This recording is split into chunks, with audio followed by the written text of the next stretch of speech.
সংক্ষিপ্ত সময় করলে আগে একটা ভূমিকা বোঝা উচিত, তাহলে আলোচনাটা বোঝা খুব সহজ হবে। খুব ভালো করে বুঝবেন, আগে যারা জানতেন তো আলহামদুলিল্লাহ ডবল মুখস্থ হবে, জানতেন না নতুন করে মুখস্থ হবে। এই পৃথিবীতে যতগুলি মানুষ বসবাস করে, এই সমস্ত মানুষ প্রাথমিক অবস্থায় দুই ভাগে বিভক্ত। বুঝে থাকলে বলুন, পৃথিবীর সমস্ত মানুষ কত ভাবে বিভক্ত?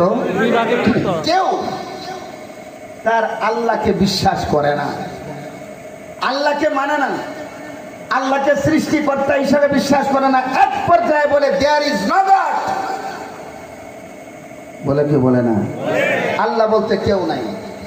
আল্লাহকে বিশ্বাস করে না, জানে না, মানে না, এমন জাতিকে বলে নাস্তিক। কে বলে? আল্লাহকে মানার ক্ষেত্রে নীতিবাচক, নিস্তি থেকে নাস্তিক।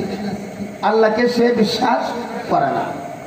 এই নাস্তিক বিগত সময় ছিল, এখনো আছে না নাই?